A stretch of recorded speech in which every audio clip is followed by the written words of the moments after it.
A baby is God's opinion that the world should go on. Poet Carl Sandburg.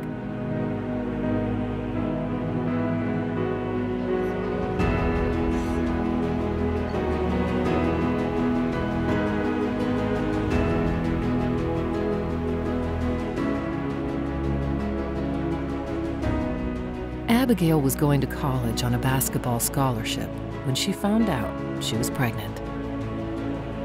So I told the girl that was on my basketball team with me, and she said that her mother worked at Planned Parenthood, so we can go there and her mom can help me and we can take care of this.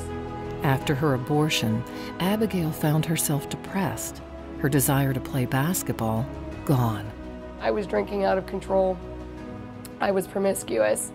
I didn't want to do anything. I sunk into a deep depression that I didn't even get out of bed one Christmas. I just laid in bed. My mom had seen my life fall apart, and she said, "You can't keep living your life like this. You're going to destroy yourself." Abigail eventually found hope and healing. She's partnered with the Pennsylvania Pro-Life Federation to share her story and to change lives. I think it's important to know that I do the work that I do because I feel like I chose to take a life of my daughter. And every day goes by, I think about the decision that I made, and I want to give back in some way so women and men don't make the same decision I did. And if they did, that they recognize that they don't have to walk through this alone any longer.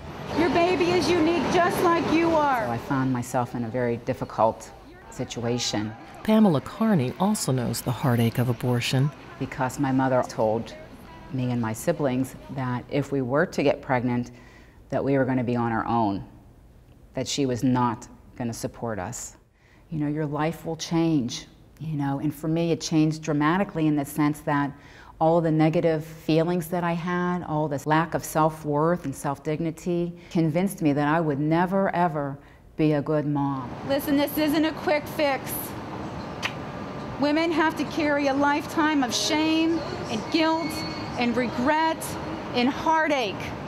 And I was called, after I had my healing experiences, to go down to Planned Parenthood. Myself and some other individuals that have been called to be there to be sidewalk counselors, to, you know, at that very last moment of hope, to provide information and help to people going in a crisis situation. Pamela now volunteers with a chapter of the Pennsylvania Pro-Life Federation, one of more than 40 chapters across the Commonwealth. We have a little television set up with an ultrasound of actually one of the people that work for the Federation, their wife's actual ultrasound running, and so that people that are passing by can look and see that.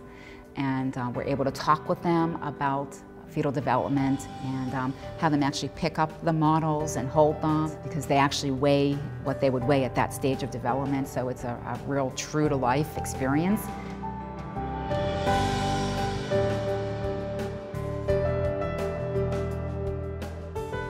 We are changing hearts and minds every day with our life-affirming message that all human beings should be treasured and protected from the moment of conception to the instant of natural death. We have touched the lives of tens of thousands of Pennsylvanians and are making the Keystone State a better place to live. We have made our mark on the state capitol, passing the landmark Pennsylvania Abortion Control Act. And the abortion rate in our state has been cut in half as a result. We lobby for funding for Real Alternatives, which funds hundreds of pregnancy resource centers. More than 200,000 Pennsylvania women have been served and empowered through this program, which has become a model for the nation. More than 250,000 PA teens have received life-saving and life-changing information through our partnership with TeenBreaks.com. Visit the website and you'll find stories of girls who have decided not to get pregnant, and even stories of boys taking responsibility for their actions, all because of clicking on TeenBreaks.com. The Pennsylvania Pro-Life Federation is in the forefront of using cutting-edge technology to save lives. Hi, my name is Tiffany, and I'm 18 years old. I had a beautiful daughter when I was 17 years old. She is my life. My mom didn't support me at first, and I didn't know what to do. But I knew I could get through it, because I'm strong. The labor was hard, but giving birth was so wonderful that you completely forgot about everything except the beautiful child you just brought into this world. The Pennsylvania Pro-Life Federation is reaching the millennial generation through social networking. We are giving them the tools they need to triumph over the culture of death. I look back at that now and I think, I was sucked into those lies and the deceit and the dishonesty that still abounds today. When the Reverend Peggy Means speaks to a congregation about abortion, she speaks from experience. Her abortion occurred when she was in nursing school. There are just women in our pews and women in our offices who have so much shame and guilt. And I think I'm compelled to tell them that they don't have to live in that shame and in that guilt. We also see the threats on the horizon for the most vulnerable among us, and we are educating and inspiring Pennsylvanians to fight back. Once you deny the life of a child in the womb, you lose respect for human dignity all along life spectrum. But we are determined in Pennsylvania to restore legal protection to innocent preborn children and to ensure that their grandparents are protected too. Anglicans for Life, how can I help you? My story starts out when I was 16 years old, and I'm the youngest of 4 kids and was known as the good girl in the family and didn't want my parents to know I was sexually active. So a friend told me I could have an abortion, and that's what I went and did.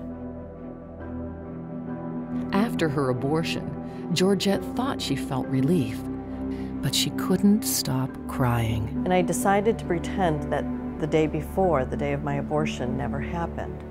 And I lived that way for 19 years. Georgette married and had a daughter.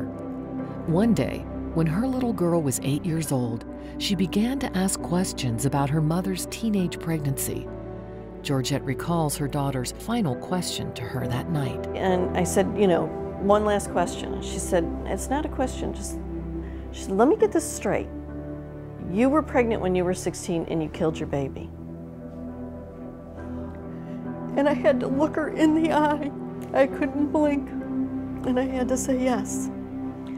And I remember the look that went across her face, or what I read into her look was, why didn't you do that to me? It was a look of terror. At the Pennsylvania Pro-Life Federation, we believe no woman should have to go through such pain. Good morning, Pennsylvania Pro-Life Federation, Colleen speaking. Our talented team works every day, fulfilling our life-saving mission to proclaim the truth about abortion, infanticide, and euthanasia. We are winning the battle to reclaim our culture, one heart and one life at a time. One day, Roe versus Wade will fall the same way the Berlin Wall did. And we at the Pennsylvania Pro-Life Federation are working hard every day to make sure that happens on your behalf. But we need your help and your generous support. So think about it, pray about it, and then do it. Because so many lives are counting on you.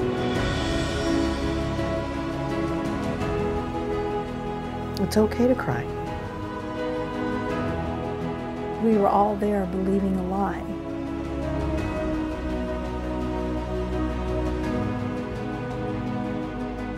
Your voice does make a difference. Please join us in this fight. For